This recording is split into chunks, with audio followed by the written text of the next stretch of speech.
Bismillahirrohmanirrohim. Assalamualaikum warahmatullahi wabarakatuh. Perkenalkan, nama saya Rabiatul Adawiyah dengan NIM 2001030041, Prodi Bimbingan dan Konseling Islam kelas 4B. Di sini saya akan menjelaskan mengenai evolusi atau perkembangan media massa dari masa ke masa serta dampak dari kehadiran media itu kepada masyarakat. Media massa merupakan sarana komunikasi dalam penyampaian pesan-pesan sebagai alat komunikasi untuk menyebarkan berita ke masyarakat dengan menggunakan alat-alat komunikasi seperti televisi, radio, surat kabar, dan internet. Media massa ialah sarana atau alat yang dipakai dalam cara kerja komunikasi massa, yaitu komunikasi yang ditunjukkan terhadap orang banyak. Media massa memberikan info perihal perubahan bagaimana hal itu berjalan dan hasil yang akan dicapai. Sejarah media massa diawali dengan ditemukannya media cetak dan terus mengalami perkembangan selama abad 20 hingga kini. Memasuki abad ke-21, media massa mulai menggunakan internet untuk menyebarluaskan berita dan informasi kepada khalayak yang jauh lebih luas. Media massa dimulai sejak masa penjajahan Belanda dan baru mengalami perkembangan yang signifikan setelah bergulirnya era reformasi di penghujung tahun 1990-an. Seiring dengan perkembangan teknologi komunikasi yang kini memasuki era digital, berbagai media massa juga mulai memanfaatkan kehadiran internet sebagai media komunikasi untuk menyampaikan jenis-jenis informasi dan jenis-jenis berita kepada khalayak yang jauh lebih luas. Yang pertama, televisi. Televisi disebut-sebut sebagai contoh nyata perkembangan media massa. Sejarah televisi di Indonesia dimulai pada tahun 1962 yang ditandai dengan disiarkannya dua peristiwa besar di Indonesia, yakni peringatan Hari Kemerdekaan Republik Indonesia dan upacara pembukaan Asian Games yang keempat oleh Televisi Republik Indonesia atau TVRI. Sejak saat itulah TVRI mulai mengudara secara reguler dan mulai melebarkan sayapnya ke seluruh Indonesia setelah diorbitkannya satelit Palapa A1.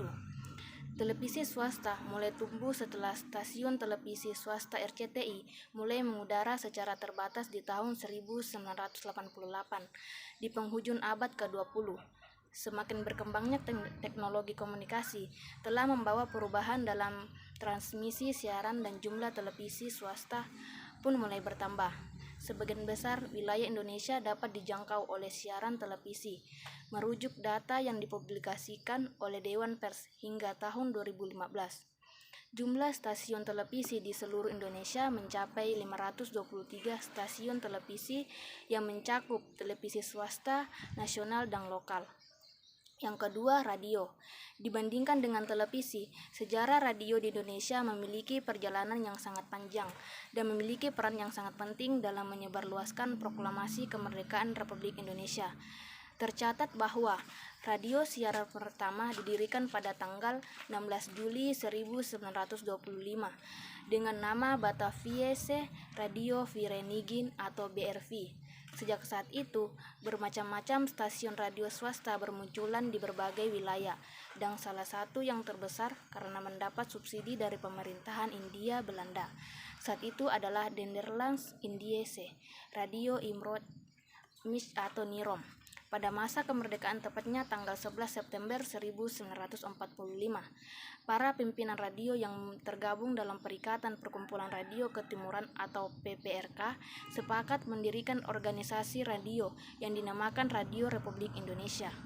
Radio siaran swasta di Indonesia membentuk organisasi tersendiri yang diberi nama PRSSNI atau Persatuan Radio Siaran Swasta Nasional Indonesia. Berdasarkan data yang dipublikasikan oleh Dewan Pers hingga tahun 2015, jumlah stasiun radio di Indonesia mencapai 674 stasiun radio. Yang ketiga, surat kabar. Surat kabar adalah salah satu bentuk pengertian pers dalam arti sempit. Sejarah pers di Indonesia diawali pada masa penjajahan Belanda yang ditandai dengan diterbitkannya sebuah karya yang ditulis dengan tangan yang bertajuk Memories der Neviolle. pada tahun 1615. Setelah mesin cetak tiba di Indonesia pada kisaran tahun 1618, surat kabar pertama terbit yang berisi berbagai ketentuan dan perjanjian antara pemerintahan kolonial Belanda dengan pihak Kesultanan Makassar. Sebagaimana media massa lainnya, surat kabar atau majalah mengalami perkembangan yang sangat signifikan pada masa reformasi.